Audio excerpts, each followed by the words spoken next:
Здравейте с видеото на Smartphone BG, аз съм Георги и днес ще ви покажа Samsung Galaxy Note 4, последният флагман на компанията, който заедно с Galaxy S5 трябва да е основно оръжие на компанията във високия ценови клас. Galaxy Note 4 е представителят с по-просторен дисплей, осигуряващ на потребителя функционалност и удобство при изпълнението на редица задачи, за което на помощ идва и традиционно добрият стилус. Ще започна обаче с дизайна и изработката. В новите серии смартфони на Samsung вече виждаме присъствие на метал. Радостта ми обаче беше сравнително кратка, защото металът съставя единствено частта с рамката около дисплея. Да, рамката около дисплея вече е метална и много красива, полирана и с приятно скосени ръбове. Все пак капакът на батерията е запазен от традиционната пластмаса на компанията с традиционно гъвкавото си естество.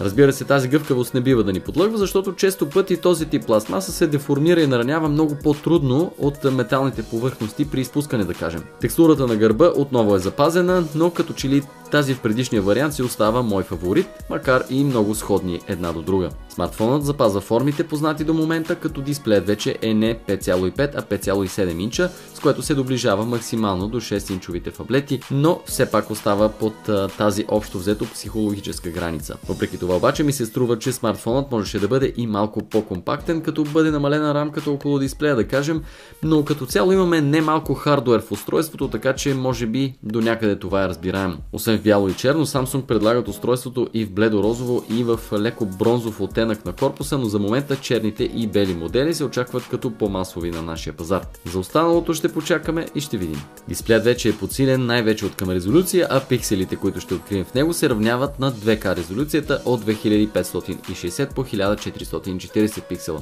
Отново технологията е Super AMOLED, която освен великолепни цветове носи и енергоефективност на дисплея.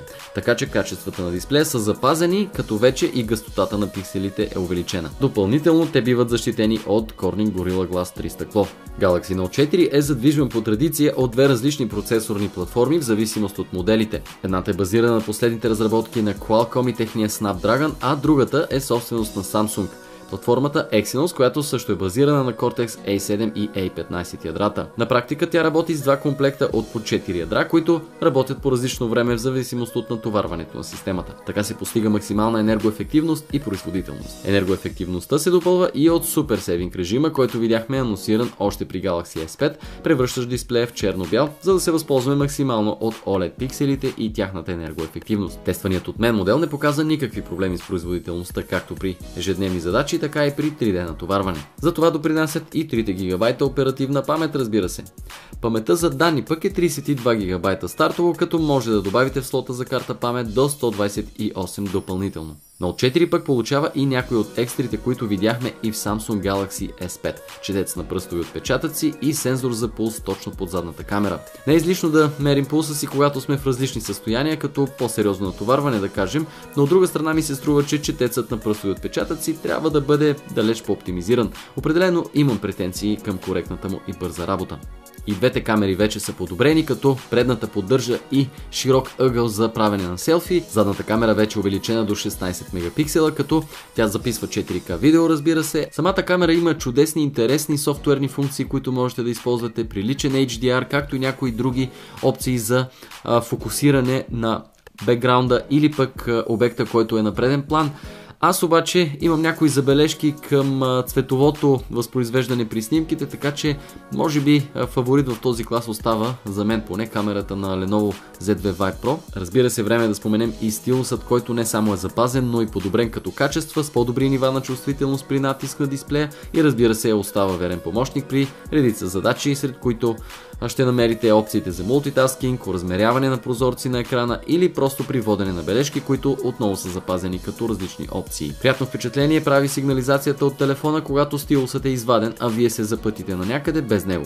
Note 4 ще ви извести и ще напомни, че забравяте нещо важно, което не си е на мястото в момента. Софтуерът KitKat 4.4.4.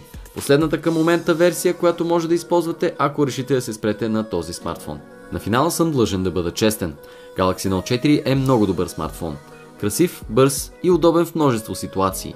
Все пак обаче имах някои по-големи очаквания от него, може би по отношение на дизайна и някои софтуерни функционалности. Разбира се, това е моя лична претенция, но все си мисля, че срещу високия клас и цена на този смартфон можеше да получим нещо още малко в добавка. Всъщност, най-добре е да оставя крайния извод за вас. За да е още по-обективно цялостното ви мнение за смартфона, прочетете ревюто ни на News Smartphone.bg с подробните му тестове и вижте повече за модела на Smartphone.bg. Чао и до нови срещи!